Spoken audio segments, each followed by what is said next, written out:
வணக்கம் நண்பர்களே, நான் Manikandan. This is Mani's travels with hope.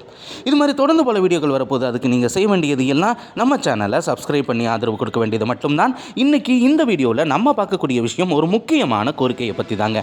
நாட்டின் பல்வேறு பகுதிகளுக்கும் புதிய புதிய ரயில்கள் அறிமுகப்படுத்தப்பட்டு கொண்டிருக்கிறது. அதே மாதிரி தமிழகத்தின் பல்வேறு பகுதிகளுக்கும் பயணிகள் ரயில் பகல் நேரத்தில் பயனுள்ளதாக இருக்கிறது. புதிய ரயில் சேவைகள் கூட அங்கங்கே துவங்கப்பட்டு கொண்டிருக்கிறது.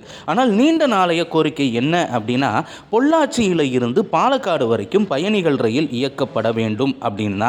பொள்ளாச்சியிலிருந்து பாலக்காடுக்கு தான் ட்ரெயின் இருக்கே அப்படின்னு கேட்கலாம். இருக்கிறது, 3 ரயில்கள் இருக்கிறது. அந்த 3 ரயில்களுமே எக்ஸ்பிரஸ் வகையிலான ரயில்கள் தான். அன்ரிசர்வ்டு எக்ஸ்பிரஸ் திருச்செந்தூரில் இருந்து பாலக்காடுக்கு இயக்கப்பட்டாலும் கூட அது தொலைதூரத்தில் இருந்து வர்றதுனால கூட்டம் அதிகமாக இருக்கும். இன்னொன்று, அது எக்ஸ்பிரஸ் கட்டணமாகத்தான் வசூலிக்கப்படுகிறது. இப்போது காலையில் 7:40 மணிக்கு பாலக்காடு நோக்கி செல்லக்கூடிய ட்ரெயின் சென்னை சென்ட்ரலில் இருந்து வரும். அந்த ட்ரெயின் போனதுக்கப்புறம் அதுக்கடுத்து ட்ரெயினே கிடையாது. ஈவினிங் 7:05 மணி வரைக்கும். ஈவினிங் 7:05 மணிக்கு அமிர்தா எக்ஸ்பிரஸ் மதுரையிலிருந்து முன்னாடி வந்துகிட்டு இருந்தது. இப்போது ராமேஸ்வரத்திலிருந்து இந்த ரயிலானது திருவனந்தபுரம் வரைக்கும் இயக்கப்படுகிறது. இந்த ரயிலானது பாலக்காடையும் தாண்டி திருவனந்தபுரம் வரைக்கும் செல்கிறது. இது ஒரு பயனுள்ள ரயில் தான். இதனை தொடர்ந்து இருக்கக்கூடிய ரயில் நிச்சயமாக 8 மணிக்கு இரவு வந்து சேரும். திருச்செந்தூரிலிருந்து பாலக்காடு வரைக்கும் இயங்கக்கூடிய தினசரி ரயில்.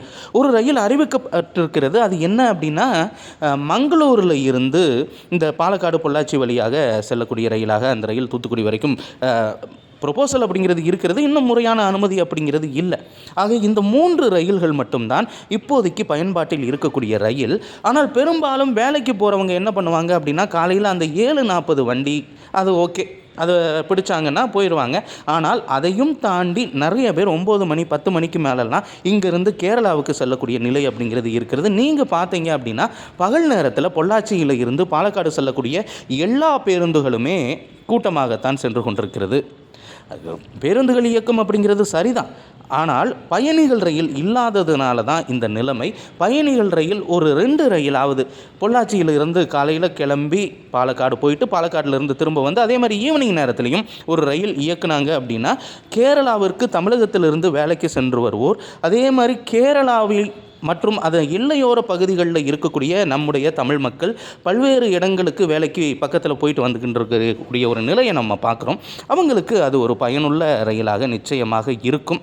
அதனால் ரயில்வே நிர்வாகம் மனசு வச்சு எத்தனையோ பகுதிகளுக்கு அறிவிப்பது போல பொள்ளாச்சி பாலக்காடு ரயிலை இயக்க வேண்டும். நன்றி, வணக்கம்.